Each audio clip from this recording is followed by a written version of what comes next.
achei que esse quadro, A Morte do Avarento do Bosch, representa bem O Ceifador, esse livro que eu li do Neil Shusterman.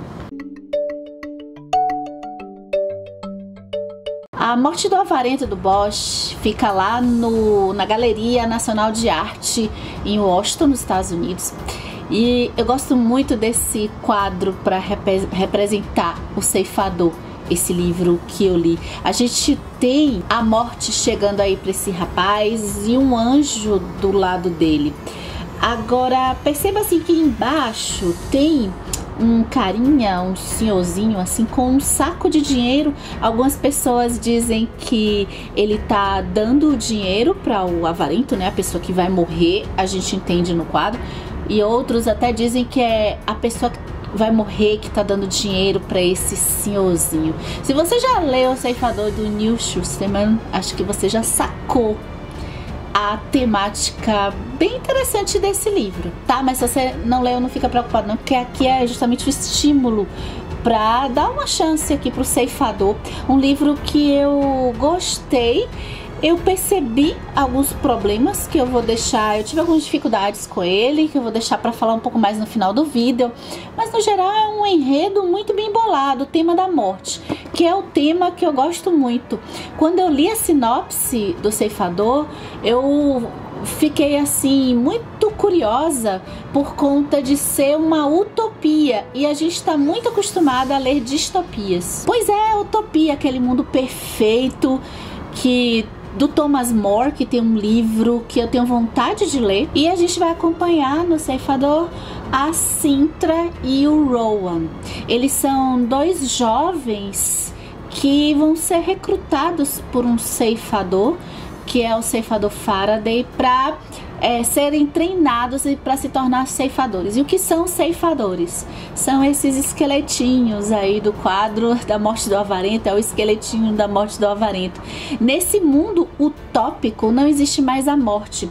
A sociedade evoluiu de uma certa forma, de que fica meio que aparente assim que as pessoas elas podem se regenerar tecnologicamente. Existe na parte da medicina sempre a chance, e isso é obrigatório, das pessoas se regenerarem. Então, se tiver algum acidente, uma pessoa for atropelada, ela vai ser levada para esse meio que centro de regeneração, como se fosse um hospital, e ela vai retomar a vida dela. A velhice não existe também.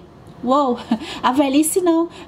Quando as pessoas vão ficando velhas, elas podem fazer esse procedimento de regeneração também e se tornarem jovens. Isso significa que tem pessoas aí vivendo 200, 300, 400 anos sem morrer. Mas por conta da evolução social, mas também com o desenvolvimento do número de habitantes, para se garantir o nível de vida de qualidade, foi necessário criar esse grupo de seres humanos chamados ceifadores, que são essas pessoas escolhidas para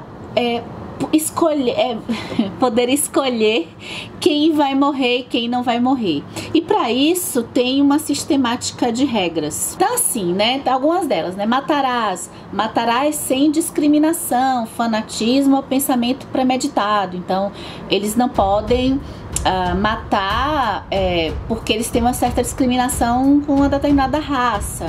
Concederás 1 ano de imunidade aos entes queridos daqueles que receberam e a todos que considerar dignos. Então eles devem pegar os parentes das pessoas que eles levam e dar 1 ano de imunidade, quer dizer, esses parentes não vão morrer. Servirás à humanidade durante todos os dias de sua vida, e tua família receberá imunidade como recompensa enquanto viveres. Então a família dos ceifadores não morrem, não podem morrer nunca. Não matarás nenhum ceifador além de ti. Isso é bem importante. Os ceifadores, eles não podem matar outro ceifador, mas o ceifador pode se matar.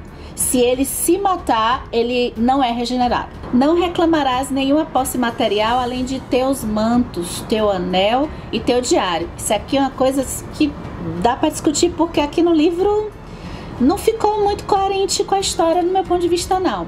Aí tem mais, tem: não terás cônjuge nem filhos, ceifadores não podem casar nem ter filhos, não seguirás nenhuma lei além dessas. Então os ceifadores só são obrigados a seguirem essas regras aqui. Ah, eu não contei o mais importante: quem domina o mundo, quem governa esse mundo utópico não são os seres humanos, é a internet.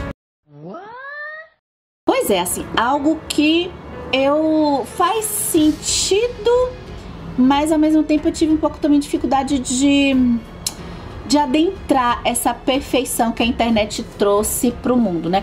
A internet, que ele chama de nimbus cúmulo, que é como se essa nuvem, não sei, eu imaginei como a nuvem na internet, está tudo nela e ela adquire consciência artificial. A gente tem inteligência artificial e consciência artificial. A gente já conversou isso em outros vídeos do canal, então eu não vou repetir, né, para não deixar o vídeo monótono, mas ela entra numa consciência e ela pega agora essa internet, essa tecnologia aí, ela não quer dominar o mundo para ter o poder, ela quer deixar o mundo justo, o mundo mais perfeito possível. Bem, e qual o dilema dessa história aqui? É um dilema muito interessante que passa um pouco por filosofia, porque os seres humanos, eles não estão sofrendo. O mundo não é um mundo ruim, ao contrário, o mundo é um mundo perfeito.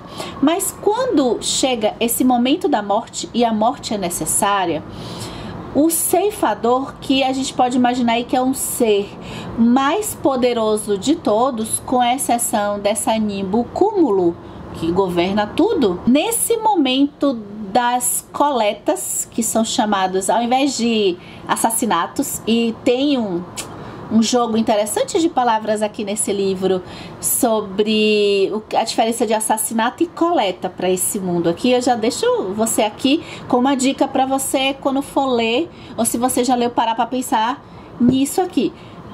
Coleta porque é legal. Assassinato não seria legal dentro da legislação desse mundo. E tem diferença? Então o dilema um pouco filosófico aqui, um dos dilemas é esse. E esses seres, eles estão num patamar superior dos seres humanos ordinários. Quando eles chegam no local, como a morte não é algo comum, as pessoas normalmente, eles chegam no lugar, as pessoas já pensam: ai, vai me coletar. Então as pessoas ficam aterrorizadas com ele.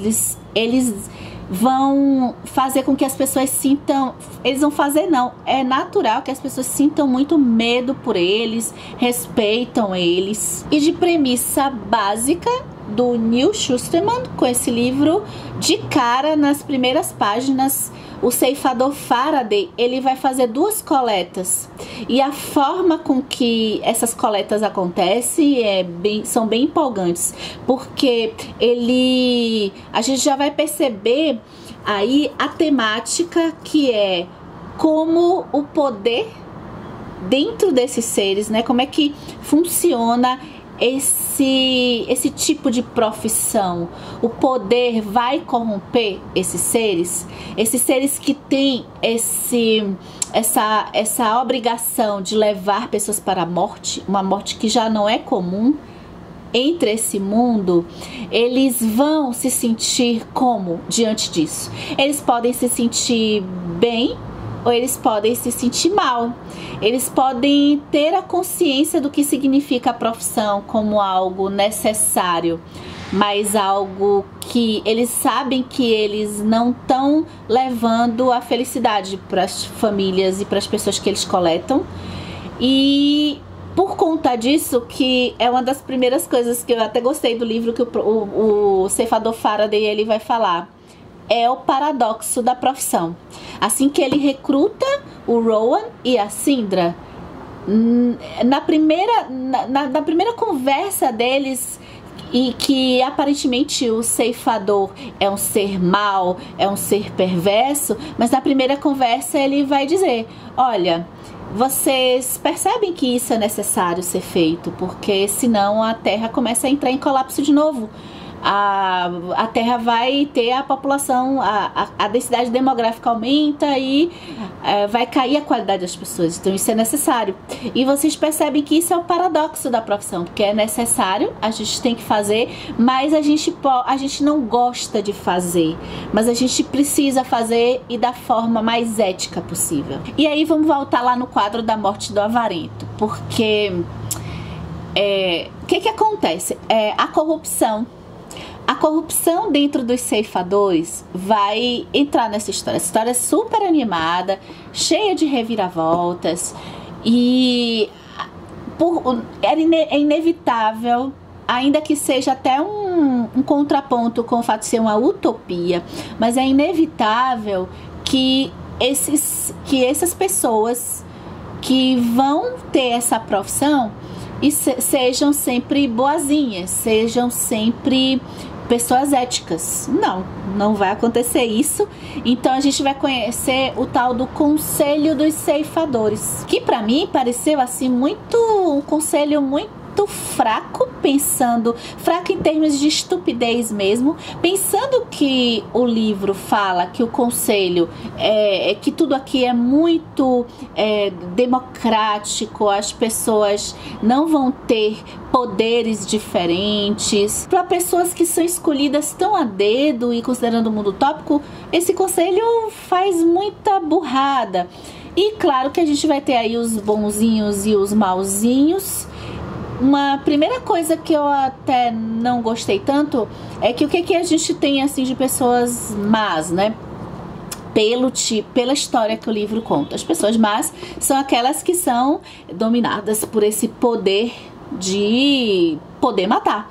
Então elas vão usufruir disso. Como é que elas se usufruem disso? Quando elas chegam nos lugares, né? Elas vão poder, dentro dessa coisa antiética, elas vão poder ter vantagens. Então elas vão poder ter muito dinheiro de graça, vão poder comer de graça em lugares ricos. Tudo porque os seres humanos vão fazer de tudo para conservar a sua vida.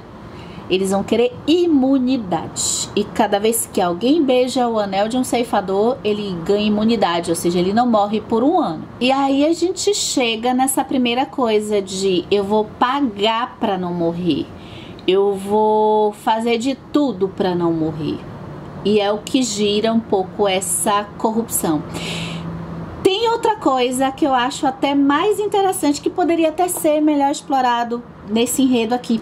É o caso de gostar ou não gostar da profissão ser relacionado a ser uma pessoa boa ou ser uma pessoa má. O Neil Shusterman, ele vai colocar aqui personagens que eles vão gostar muito de matar. Eles vão gostar, eles vão querer fazer isso como uma profissão que eles amam. E por conta disso, esses personagens acabam sendo direcionados a serem os assassinos. Porque se eles gostam, eles vão torturar as pessoas, eles vão matar de um jeito cada vez mais cruel.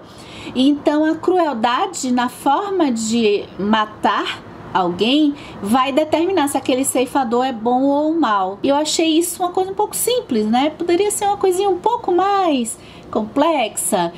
Será que não era possível gostar do que faz e ainda assim não ser cruel com os seres humanos? Algumas coisas bem pitadas interessantes na história aqui, né? Eles vão... Uma coisinha de referência a Harry Potter. Eles vão estudar matérias, porque eles vão se tornar ceifadores. Eles vão estudar matérias como metalurgia aplicada às armas. Eles precisam entender de como as armas funcionam, quais as armas mais letais, filosofia da mortalidade. Eles vão aprender psicologia da imortalidade e literatura da ceifa. Amei as matérias. Cada início de capítulo de O Ceifador é aberto com um trecho do diário de um ceifador. Essas foram as partes que eu mais gostei. Eu acho que são as partes que, se você for ler, eu sugiro que você preste assim, atenção, reflita, porque tem mensagens e tem situações mais complexas da mente desses personagens aqui. Assim como o mundo foi andando até eles descobrirem a necessidade dos ceifadores, o porquê da necessidade também da existência da morte, como que a morte, até como parte de valorização da vida, ela é necessária. A ausência da morte foi trazendo também a queda da religião, mas nesse livro eu gostei, tem uma certa religião, uma certa doutrina em que diz que a morte é necessária e que essa regeneração, essa revitalização é que faz as almas morrer enquanto estão em vida. E uma das coisas que os ceifadores vão pensar, eles vão analisar muitas vezes como critério de escolher quem morre e quem não morre, como algo ligado assim à tristeza. Será que não tem um tempo de vida ou muito tempo de vida em que, por ter muito tempo, algumas pessoas podem simplesmente desejar não viver mais? Então, para aquelas pessoas que estão ali desejando não viver, a gente pode coletar elas. Bem, todo esse questionamento do que é uma morte limpa me lembrou o filme do Avatar, que tem um enredo assim bem básico e a gente vê a questão da conexão do personagem lá com a natureza, e que a Neytiri, lá pro Jake Sully, que a diferença de uma morte por devastação de animais, né? Eu mato porque eu gosto de caçar, eu mato porque eu gosto de matar, então eu posso matar com crueldade, ou eu posso matar porque faz parte do ciclo da vida eu matar aquele animal para me alimentar, por exemplo. E ela tem aquela cena assim que ela explica do que é uma morte limpa e do que não é uma morte limpa. E chegou a hora de eu meter o pau no livro, porque esse livro, ele tinha assim uma capacidade de ser assim bem legal mesmo. E não que ele seja ruim, quando eu acho assim uma leitura ruim, eu nem me dou o trabalho de fazer vídeo, longe de mim desencorajar alguém para ler, mas faz parte da nossa reflexão como leitores, a gente perceber alguns elementos do livro, da narrativa. E eu acho que esse livro, pra gente discutir aqui, se vocês acharam isso também, eu acho que esse livro peca tanto por duas coisas, né? Primeiro, o romance, mas se fosse só o romance, nem seria tão ruim assim. A gente tem aqui um romance, um livro para jovens, então acho que o elemento do romance acaba tendo sempre nesses tipos de livro. E um romance que totalmente fora de sentido, não dá de jeito nenhum pra gente perceber um pingo de química nesse casal. Eles vão do nada, assim, cenas que não tem coerência nenhuma, dizer que estão gostando um do outro. E o ceifador não pode, né? Os ceifadores, eles não vão poder ficar juntos. Então aí fica aquela coisa bem clichê mesmo de romance. O pior de tudo nem é isso, é porque todos os personagens, né, especialmente o casal protagonista, eles são personagens totalmente chuchu. Chuchu não tem gosto, não tem nada, não dá pra sentir nada com chuchu. Eles não têm características próprias, um pouquinho aí o Rowan, pra dizer que é aquele cara mais assim impetuoso, e todas as atitudes que eles tomam não são assim construídas coerentemente. Eles estão tomando uma atitude, falando coisas que na prática a gente não percebe nas ações deles a coerência com o que eles dizem, com o que eles são. Inclusive, se a gente tirar o romance, ainda que não tivesse esse romance, e acho que dá no mesmo, porque até pra gente tomar partido entre a gente se aproximou mais do Rowan, porque o Rowan tem essa característica, mas eu gostei quando a Cintra fez isso, fez aquilo. Não dá pra tomar partido entre Rowan e Cintra, e não, o partido que se dá para tomar entre os outros ceifadores, que são os ceifadores maus, os ceifadores bons, é por conta dessa coisa de dividir mesmo, o critério que se entende nesse mundo aqui por morte limpa. E outra coisa também bem chata é que talvez aí tenha a ver até comigo mesmo como leitora, é a incoerência das coisas que o ceifador Goddard faz. É o ceifador que gosta, que ele tem uma estrutura de vida que eu acho que deveria, se o mundo é tão vigilante, se a Nimbucumbus é tão presente, ela é tão ativa, a gente não vê corrupção, pelo menos nesse primeiro livro, ou nada errado na Nibus, ou seja, na internet, né? Nessa nuvem aí.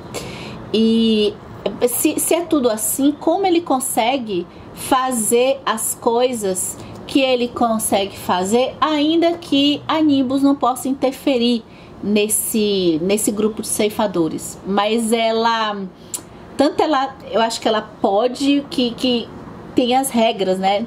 E essas regras, elas, pelo contexto do livro, elas são tão perfeitamente aplicadas que, como que tudo bem que uma pontinha lá ele conseguisse corromper, porque ele é do mal, mas a estrutura de vida que ele monta e as coisas que ele faz corrompendo essas regras, aí que a gente pensa aí no futuro golpe, na ascensão do mal, ficou meio incoerente com a estrutura de mundo utópica, né? Que é a utopia. Então não casou tanto assim. Mas eu acho que talvez isso pode ser porque eu não tenha compreendido direito essa estrutura de mundo aí. Então a questão é a gente conversar para saber se vocês gostaram do ceifador. O que vocês mais gostaram do ceifador? Vocês gostaram da parte filosófica que essa história propõe, da importância da morte, do que é a morte, como ser obrigado a ter uma profissão de assassino, os nomes coletar e assassinar? Vocês perceberam na história até o próprio dilema de se pensar o tempo todo se a sua profissão é uma profissão correta, é uma profissão digna?